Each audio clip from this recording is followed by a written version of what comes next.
Hi there, and welcome to this week's video tip. So it feels like we're really close for golf being able to safely restart again. It feels like one way or the other we're going to hear something in the next few days from the government, which hopefully England Golf will then ratify as to how and when golf can safely return. So when we do get to play, hopefully very soon, I think it's important to manage your expectations. This is always important. Many of our on course lessons that both myself and other golf pros give, we're always quite astonished by the expectations that club golfers put on themselves, that perhaps professional golfers wouldn't expect the same level of performance, even though they're of a much higher standard. So following on from last week's topic of putting, I'm going to just give you a couple of stats on some tour stats that the professionals have. One I came across this week, actually, I've stolen this from a very renowned tour putting coach.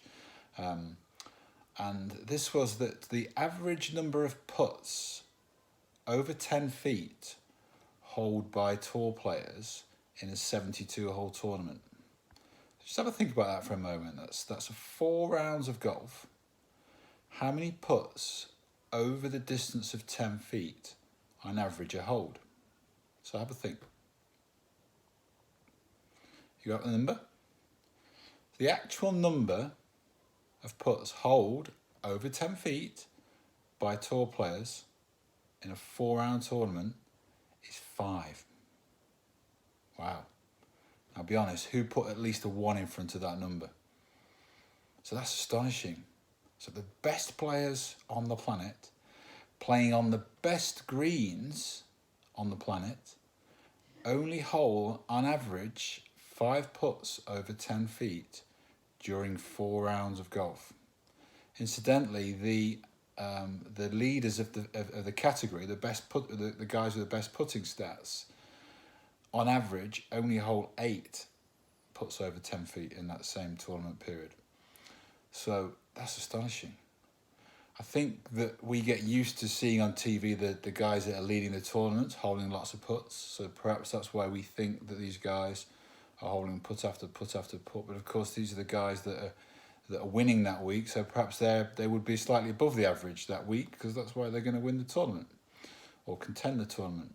But averages work on the whole field, and I thought that was a mind-blowing stat. So to bring that back to Dunham then, how many of you expect to hole more than 2 putts per round over 10 feet? I expect most of you. And that stat shows you that actually you're not going to do it. On average, you may have a day where you hole a couple of putts, a few putts, but you shouldn't expect to hole those putts. That's the point.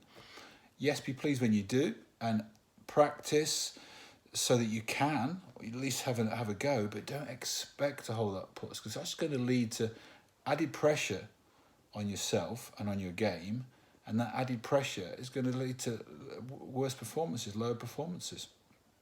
I'm sure he won't mind me sharing with you, but I did some work with Matt Kersey at the back end of last year, who was an incredibly talented golfer, doing really well in his journey with golf, but it's fair to say he struggled for most of last year scoring. He struck the ball lovely. I think he played quite well in practice, but he couldn't do a score.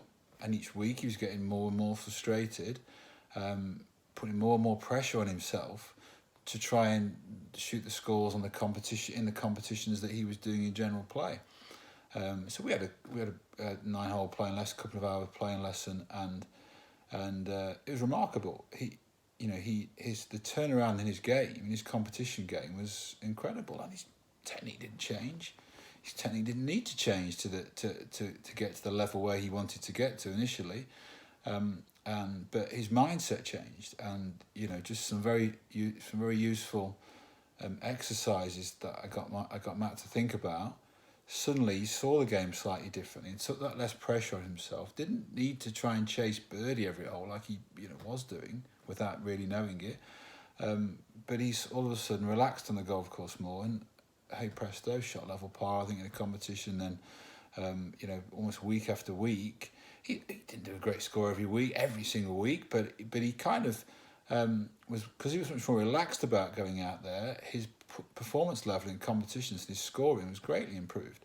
So just a quick little story where taking the pressure off and lowering the expectancy that you put on yourself, whatever level of golf you're playing at, whether that's a tour standard or an elite amateur club golfer, low handicap club golfer, or mid handicap, high handicap club golfer, we all have a level of performance that we'd like to play to and is achievable.